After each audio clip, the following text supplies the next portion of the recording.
Spotlight, lectures and performances on and around Albany State University. I am so happy to be here at Albany State University. As Dr. Rinsford said, I am a proud alum of Albany State, and this May will be 10 years from my freshman year coming on campus at Albany State University. So I just want to say thank you for inviting me to come out, and hopefully I can share some of my experiences along the way. Hopefully they'll be encouraging to you all, as well as sharing what I'm doing now, my current role at the Cancer Coalition of South Georgia. I spoke briefly with Mr. Brandon Walker, and he said, please, share a little bit about your background and how you got to where you are with the students. And I'm more than happy to do that, because I remember sitting in these same seats listening to lecturers come in and tell us about their careers and research and things that they were doing. And ultimately, that's what inspired me to get into the field that I have decided to join today. So hopefully I can be an inspiration to some of you that might be interested in public health. I'd be more than happy to stay afterwards to talk with you individually if that's something you're interested in as well. So before we get into the meat of the presentation today, I'm just going to give you a little bit of my background. As Dr. Rinsford said, I majored in biology here at Albany State. I chose biology because I liked science in high school, and I just knew that I was going to be a biology major when I came to college, because I just knew that one day I was going to be a dentist. That was it for me. I'm going to be a dentist. I'm going to fix people's teeth. The world will be a better place because of me. So around sophomore year, I started to realize, after I started to shadow some and explore the field of dentistry a little more, that it didn't sound as appealing. You start thinking about, okay, I'm sticking my hands in people's mouths all day. I don't know if this is the career choice for me. So, like a lot of college students do, I started to have this career crisis. Oh, I'm about to graduate. I don't want to do this anymore. What am I going to do? And I remember coming to a seminar like this. I can't remember if it was UGA or FAMU School of Public Health, coming in and talking about the science of public health. I'd never heard of public health before, didn't know what it was, didn't know how it could impact me.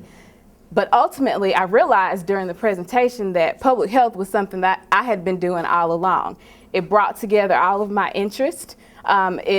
It was just a career that really exposed me to what my true passion was, and that was health education and outreach in the community. And it brought together that love for the sciences, biology, but just being able to go out into the community and communicate those issues to people on a level to make it plain so that you can educate the people. Because what good is having all this research when the common person doesn't understand what you're talking about? Because sometimes we don't understand the research that we see.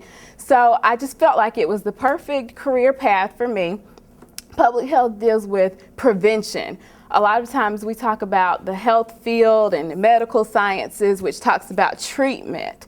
Public health explores preventing diseases and things from happening from the start. So a lot of it is education and policy and outreach and exploring trends and diseases to try to prevent them from starting. So I knew that was the career path for me, and it was all because of my experiences here at Albany State that I was exposed to public health. Before I left ASU, I got the opportunity to go to New York for the Thurgood Marshall Scholarship Foundation gala that they have every year. And they had a big presentation about public health. So I got to interact with people and learn more about the field, and ultimately paint out my career path to become a health educator and further my education at Georgia Southern University. So every chance I get, I say thank you to my professors, thank you to the staff at Albany State who just provided those opportunities to me. Because right now it might seem like something small. Oh, I don't feel like going to this seminar. Oh, this doesn't apply to me. But sometimes, years later, some of that stuff will click, because I can still remember some of the statements that Dr. McCrary told us in class. An ounce of prevention is worth a pound of cure. That's the mantra for public health. So those things will come back later and be rewarding to you in your career. So take in all of these experiences now. Trust me, they'll be important to you in the future, and they may just help shape your passion. Okay?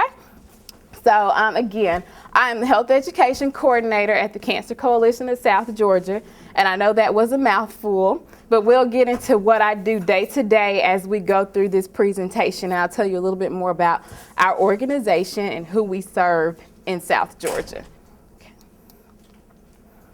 Okay, so today we're going to talk about health disparities. How many of you have heard the term health disparities before? Is it completely foreign to you? You may have heard it, but don't know what in the world they're talking about when you say health disparities. Okay, so let's start off. And another thing, I like to be interactive, so I don't just want to talk to you and you just smile and nod at me. I want you to interact with me. So when I give you the opportunity, I'd love to hear your feedback because this is how we grow and learn together, okay? So is everybody okay with that?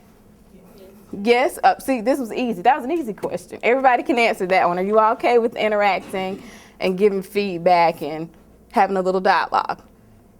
Yes. Yes. Nod your head, yes, okay. All right, so the first question, what is health? That's something we hear all the time, but what exactly is our health? What makes a person healthy?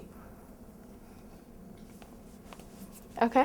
Well, I think it's eating correctly Okay. and taking care of your body to the best of your ability. Yes, very good answer. Anybody else want to share? What do you think health is? Taking care of your body, eating healthy.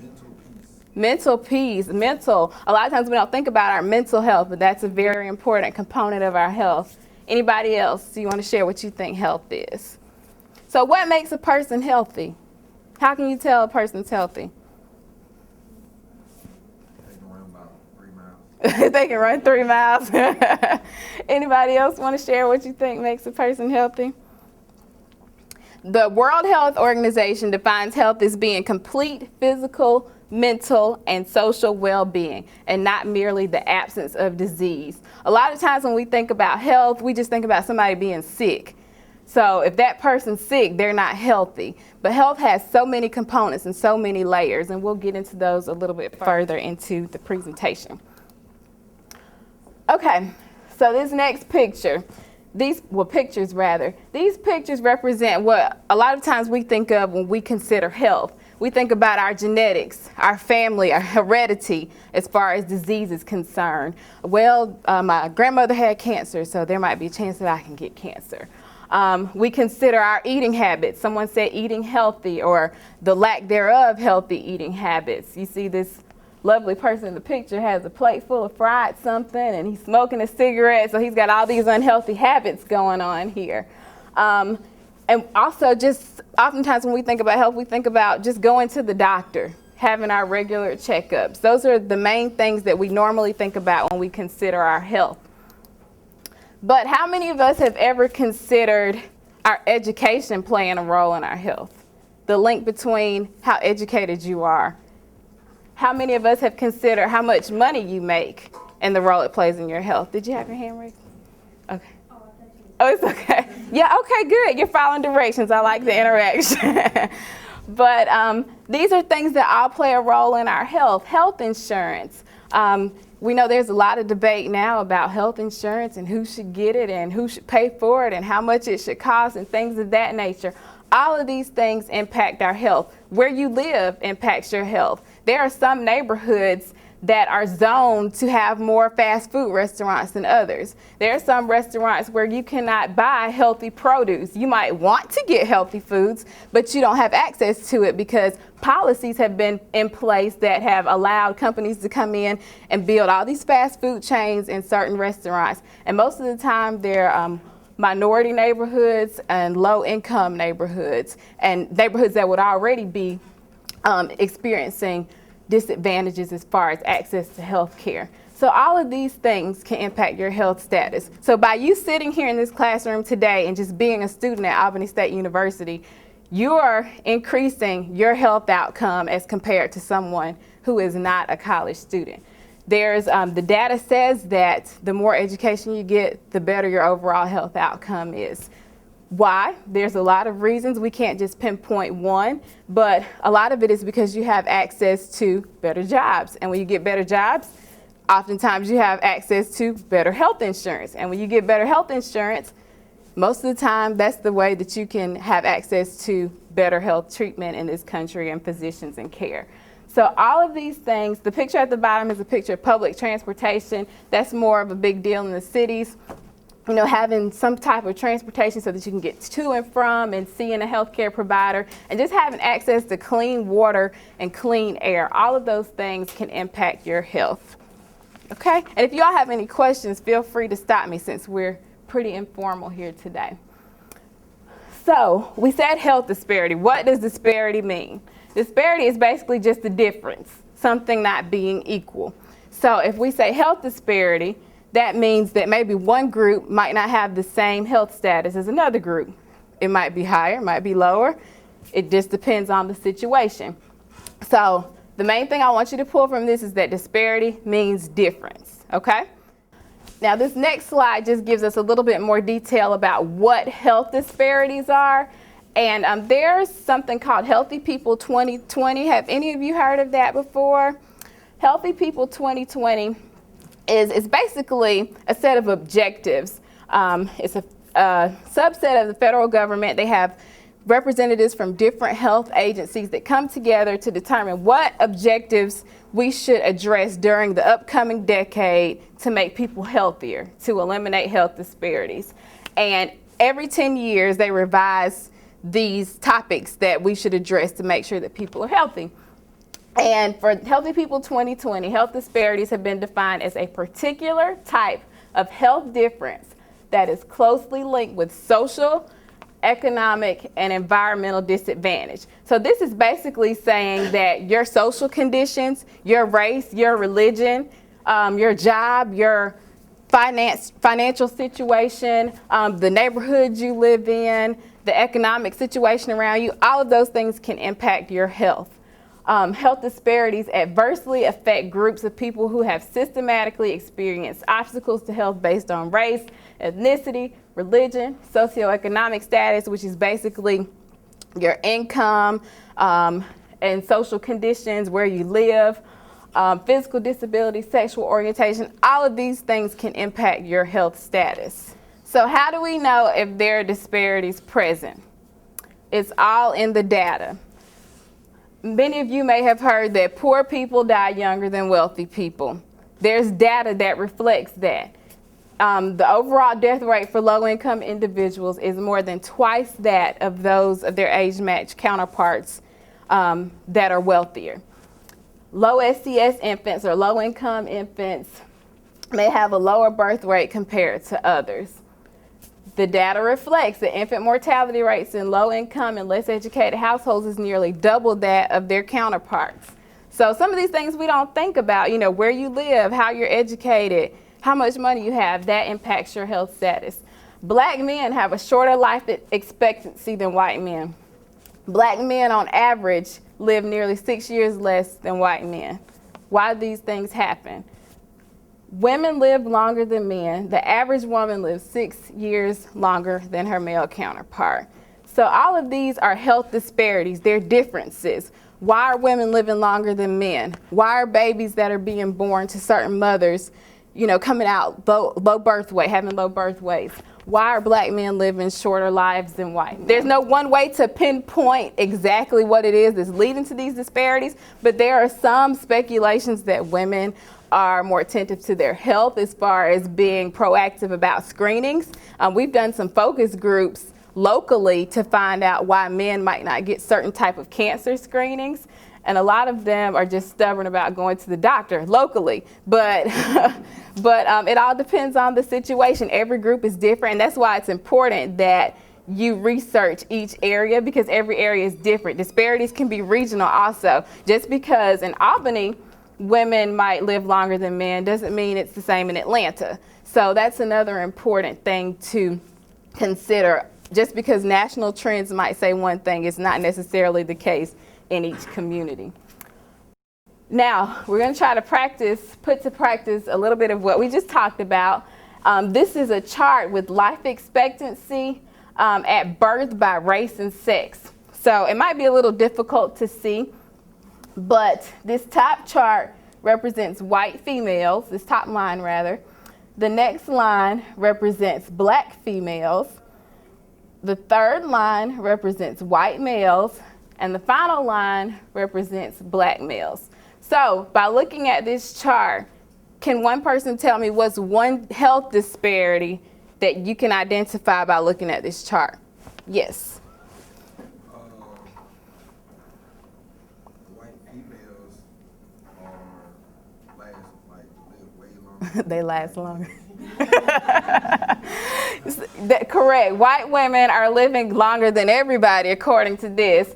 80.9 years is the average life expectancy at birth as of 2009, which is the most recent data for white women. That's 10 years longer than the average black man. Why do these things exist? Can we pinpoint one answer?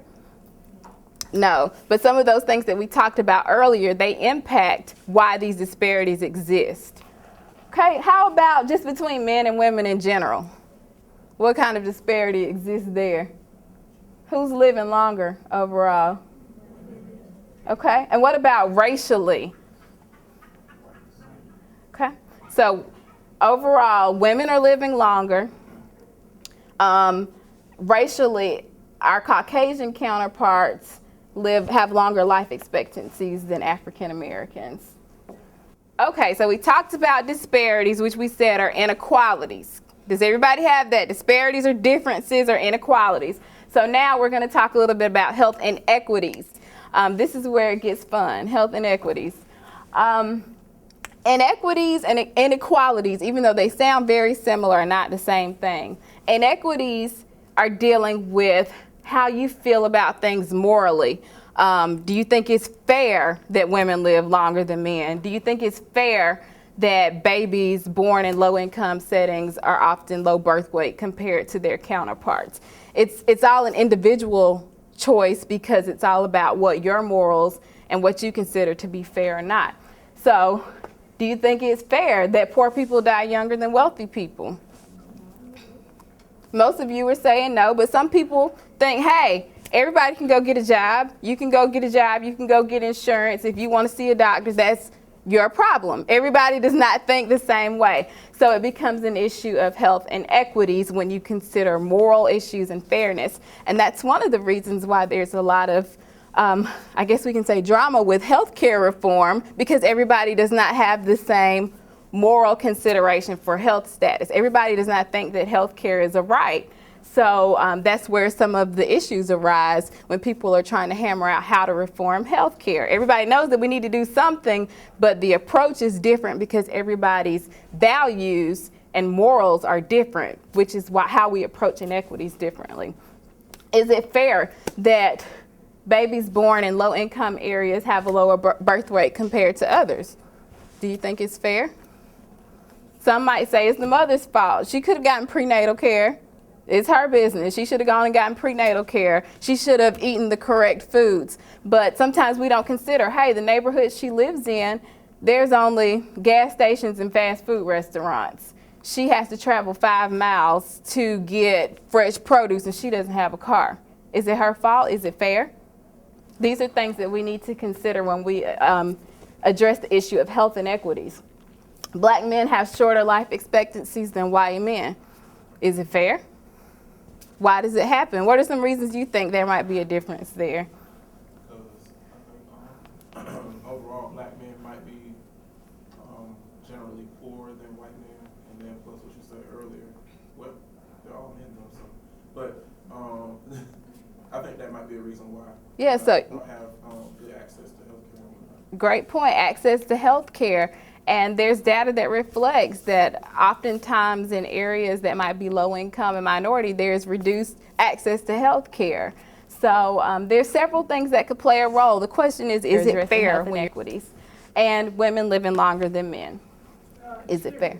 Yes. When you say to all these social fabrical questions, these are all social factors. Mm-hmm. Right? Yes.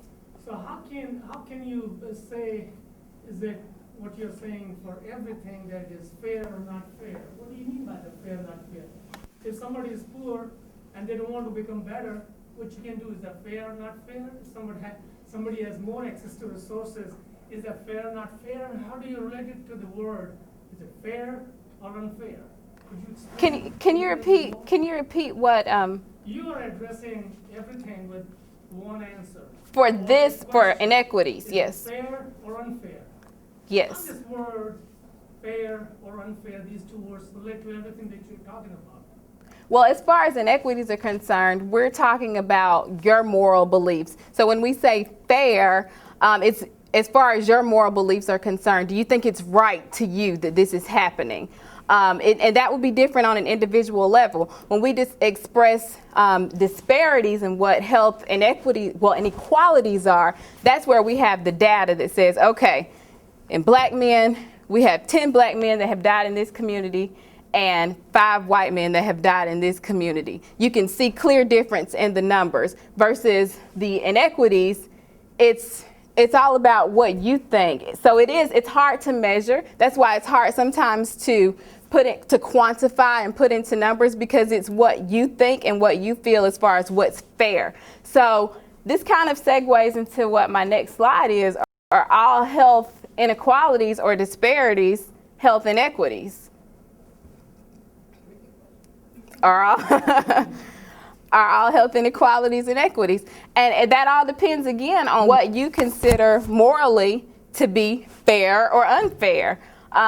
We know that disparities exist because we have the data that shows us, okay, this group is getting this disease more than others, but is it fair? Or is it right that this is happening? And that's where the debate comes into place, is how to solve these issues, because everybody has a different approach to how it should be handled. So are you indirectly trying to tell if somebody has $1,000 and neighbors do not have even $10, so the $1,000 should be distributed in those neighbors, then there will be equity and the disparity will be reduced? Is that what you're trying to convey?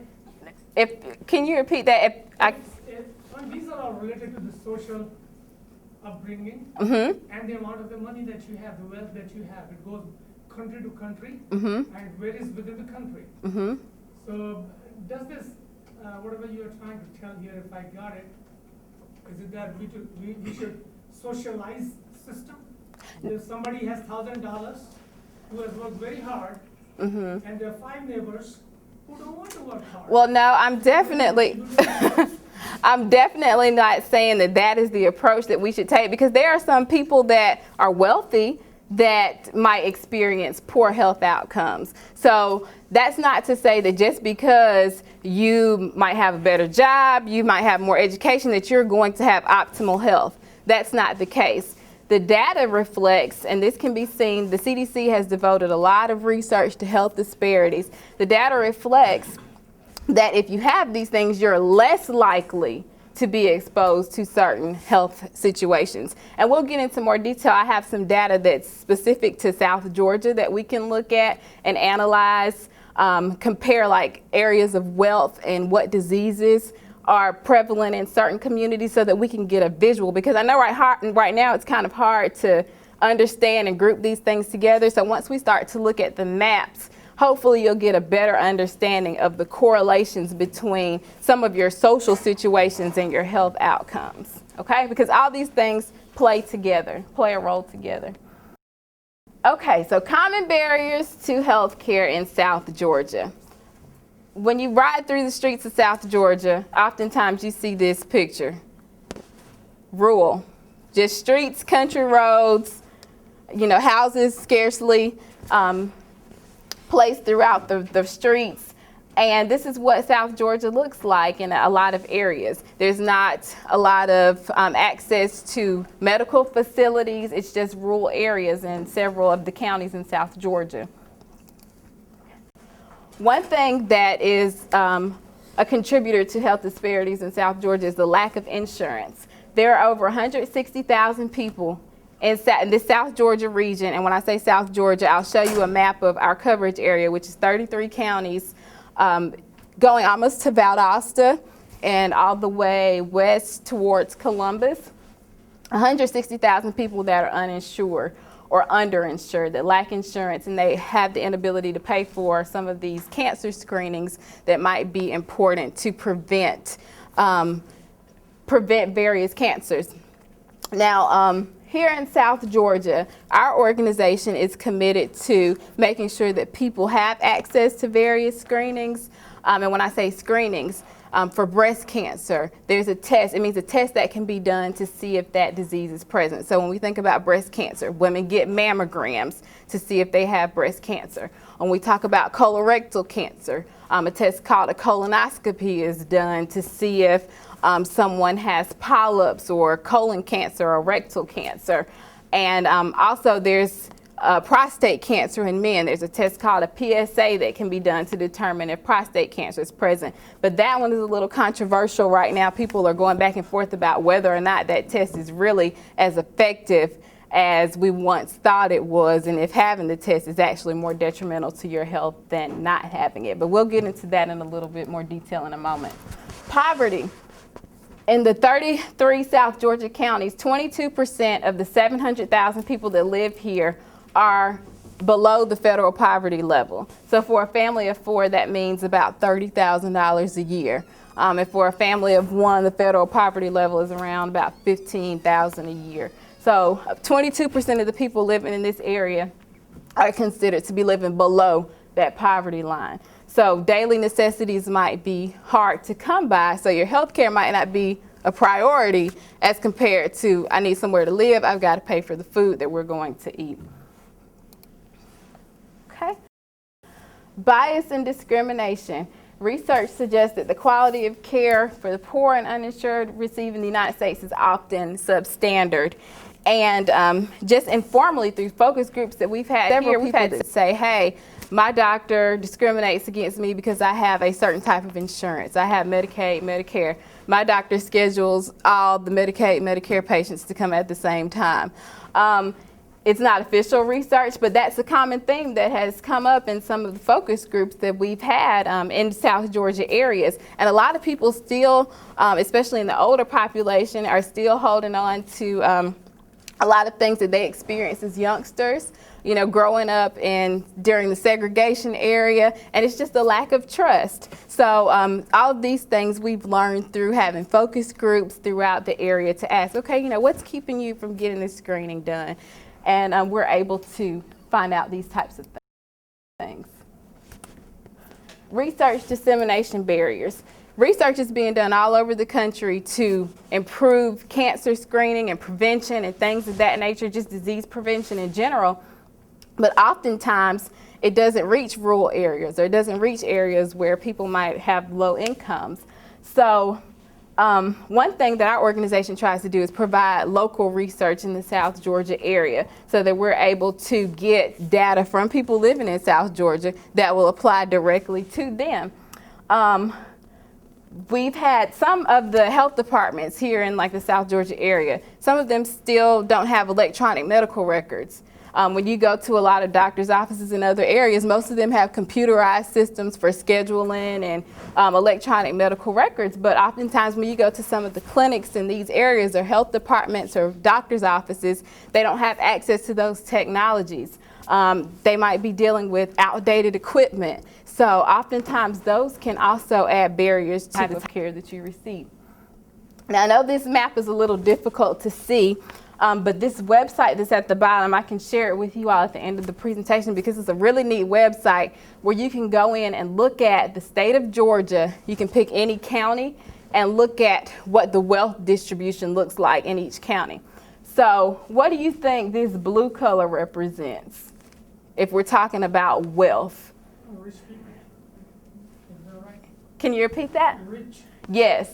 So the blue represents the pockets of Georgia that has the largest amount of wealth. So what is that around here in Georgia? What area is this?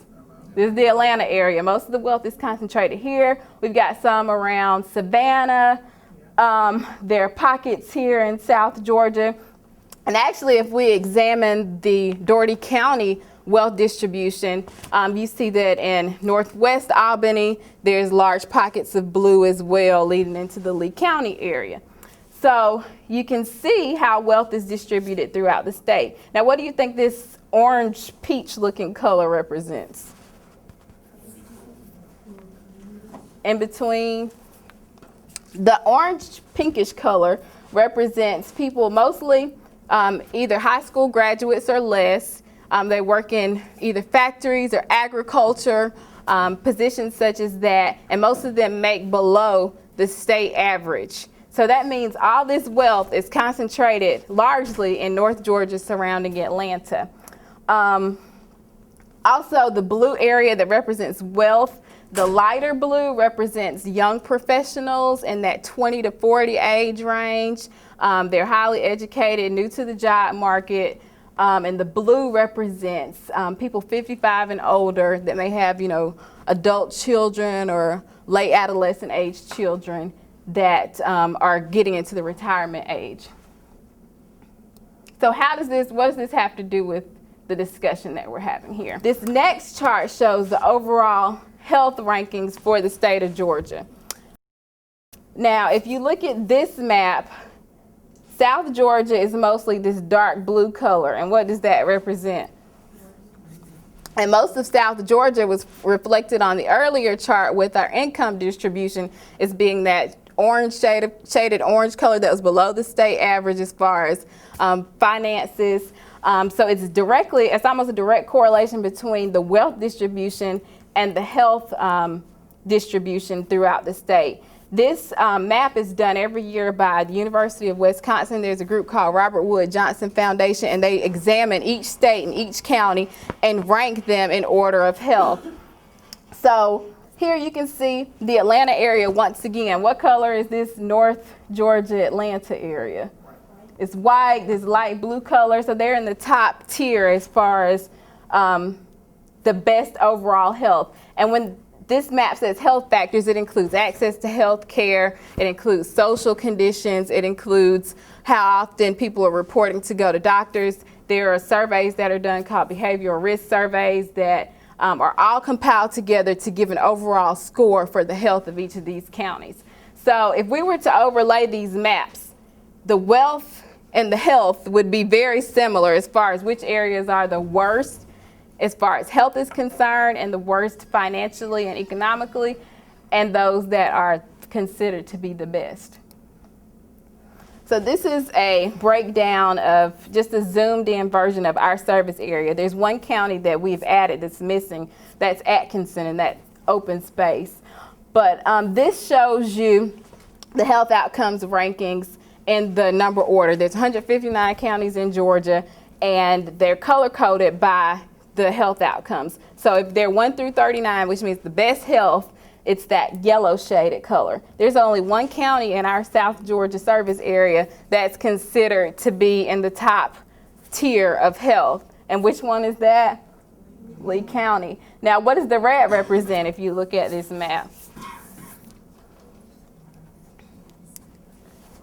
The worst outcomes. I know it's kind of difficult to see, but if you look at the red areas, we have Early County, Calhoun County, Terrell County, Randolph County, Crisp County, all of these counties that are considered in the bottom tier of health in Georgia. Also this orange area, Doherty, Baker, all of these counties, we're in the lower half as far as health rankings for the state of Georgia. Now I want you to keep these in mind as we go through the next few slides. This map represents physician to population ratio. So this means there's a number that's out to the side. If you can see Terrell County, it says 10,268 to 1. That means there's one physician for every 10,268 people in Terrell County. That's something to think about. You know, we talk about being healthy, and we think about it a lot of times from you just go to the doctor, but in some places it's not easy just to get in your car and go to a doctor, especially when you don't have access to transportation and things of that sort. So that means there's 365 days in a year. If a doctor was to be open every day of the year, which we know is not realistic because of weekends and holidays, you'd have to see 28 people a day to see 10,268 people. So that's something to consider. And again, we have a lot of counties in our area that are considered red, or the bottom tier of the state as far as health rankings when we consider physician to population ratio. Now let's look at cancer in Georgia, which is what our organization tries to address. It's cancer and stages of diagnosis.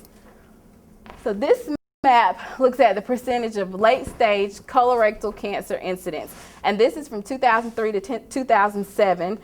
This was compiled in 2011, so hopefully we'll have some updated data as we move into 2013.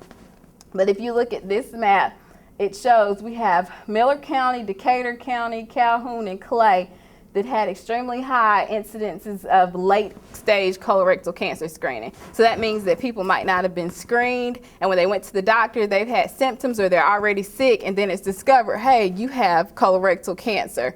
Whereas colonoscopies are simple tests that could be done. It's recommended that you get colonoscopies done every 10 years once you turn 50 years old, so that you can regularly, it's like a camera that they insert to examine your body to see if any polyps or any cancerous tumors are present. And it's really a preventive screening. If you can detect it early, most people have, good health outcomes. But when it's diagnosed later, that's when it often becomes fatal. So we have 4 counties in our region that there's a high occurrence of late-stage colorectal cancer diagnosis. And this, I want to be clear that this does not reflect the number of cases of colorectal cancer, because we have now Quitman County and Tift County, which also have really high areas, high incidence rates of colorectal cancer. Tift County has the highest incidence rate of men in South Georgia with colorectal cancer, and Quitman has the highest overall rates of colorectal cancer within this region. So this is another thing that we use to figure out what types of services we need to offer to each community. So it does me no good to go in a community if I don't know what the problems are. So we examine maps like these and data to determine who I should target when I go to each county within this area and what the health message should be. So we're actually in Quitman and Tift County now. We're working with people in focus groups again to create health media messages through commercials, billboards, and things of that nature, so that people understand what colorectal cancer is, when you should get screened. And we're talking to people who have never had a colonoscopy, so that we know who we're trying to target and what we need to offer to them. So this helps us create our educational messages for people in the communities. This next map is prostate cancer incidence, and this is late-stage diagnosis. As you can see here in this corner with Decatur County, Miller County, and Seminole County, they have the highest rates, whereas the state average is 10.6% people diagnosed late stage. This red indicates that people, it's 13.7 to 18% of people diagnosed late stage.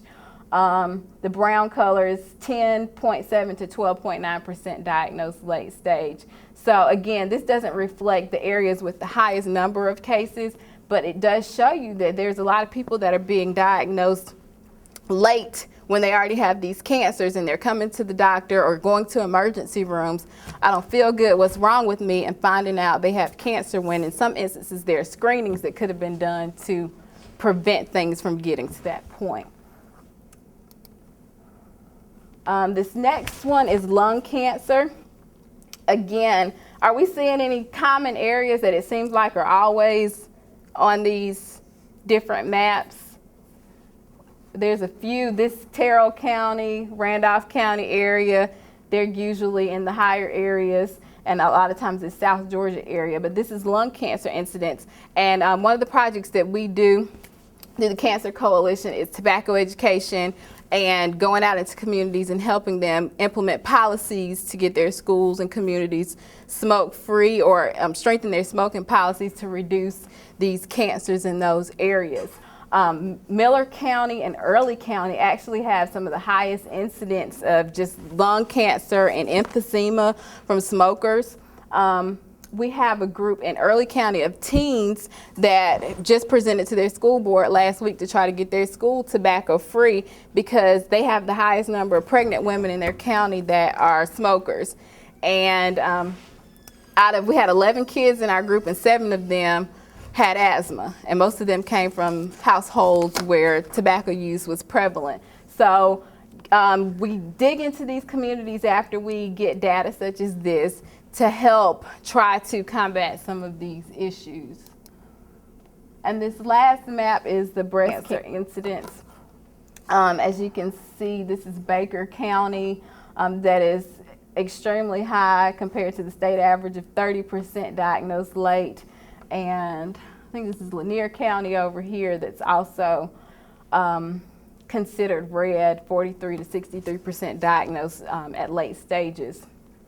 So we also did a project with Albany State where we reached out into some of these communities where the overall incidence of breast cancer was high and just talked to women to see what they think might be a cause for breast cancer. You know, do you think your diet impacts your diagnosis or diagnosis of breast cancer in women, and just to find out what they think, their personal habits, how they might contribute to their health.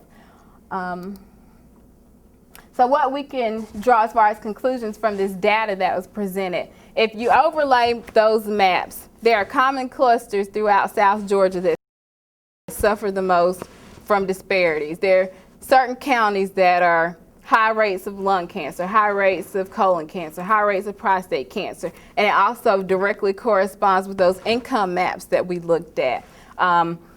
So our organization tries to reduce some of those socioeconomic barriers, which could be financial burdens, access to healthcare, things of that nature, through outreach and education and providing screenings to hopefully help those communities and help reduce those disparities. And this health district, Dougherty County is the seat of the public health district, has one of the highest incidence rates in the state for all cancers, and prostate cancer particularly has the highest incidence rates.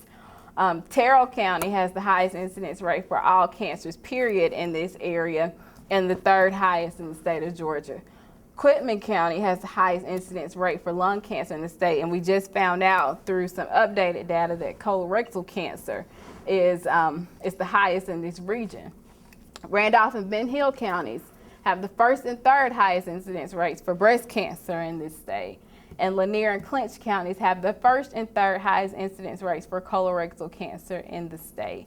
So all of these counties are within South Georgia, and we see a lot of these diseases, they're the first in the state as far as cancers and things of that nature. Mortality, which means death rates. Calhoun and Clay counties have the first and second highest death rates for all cancers in the state. Mitchell and Decatur counties have the second and third highest mortality rates or death rates for prostate cancer. And Terrell County has the second highest mortality rate for colorectal cancer in the state.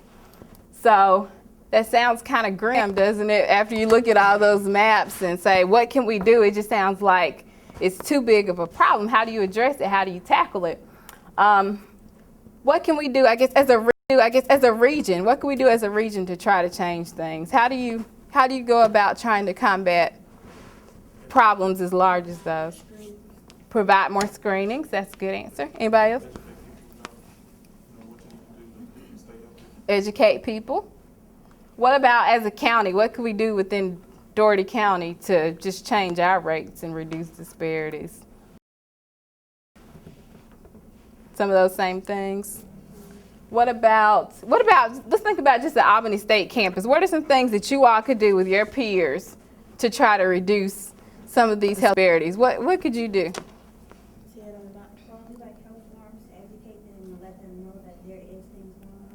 Okay, so we heard forums and just having a discussion, period. Because a lot of us, we don't even discuss our health, especially, I know some of my older relatives, I'm just now finding out as I get grown that, some of the things that I thought were the cause for their health issues, that wasn't the case, because now I'm finding out that Aunt so-and-so had breast cancer. She was just secretive about it all those years ago. And it's important just to have those discussions because that can impact you as well. As an individual, what are some things that you can do? Go to the doctor. And by you, as we mentioned earlier, by you just being in school and trying to educate yourself so that you can strive to get good jobs and have access to health insurance and things of that nature, that can assist as well. So I know we've done all this talk. I haven't given you a formal overview of my organization and what exactly we do, but our organization is committed to trying to reduce some of these disparities. And this is a map of our service area, which is well, it says 32, but it's now 33 counties in South Georgia. And we are committed to providing research in South Georgia, outreach and education to people within this community. Our screening program helps people that might not have insurance or not have access to or underinsured get colonoscopies or various preventive screenings done. My job, I go through counties in this region, and depending on what's going on in each county, provide education to people in the communities to make sure that they're aware that firstly, you know, we have programs where you can get access to screenings. Did you know that this can improve your health status and things of that nature? Just starting those conversations with people in the community. We also educate professionals like doctors and healthcare providers so that they're aware of these things as well. And again, that's just a rundown of what we do. We provide research. We have a partnership with Emory University. We just finished up a study called Healthy Homes, Healthy Families, where we had actual health coaches that went out into people's households and helped them determine if what they're eating was healthy, went through their food choices, helped them come up with exercise plans and things of that nature so that they can attempt to implement some of those healthy behaviors into their lifestyle.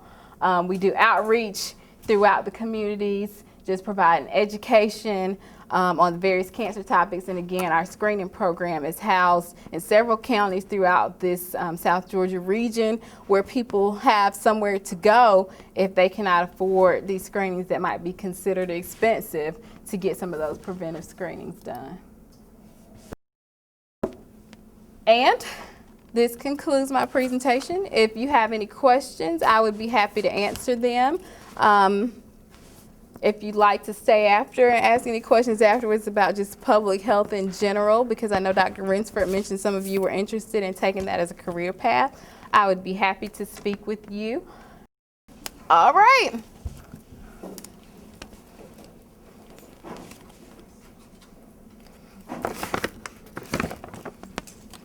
Does anybody have any questions about anything?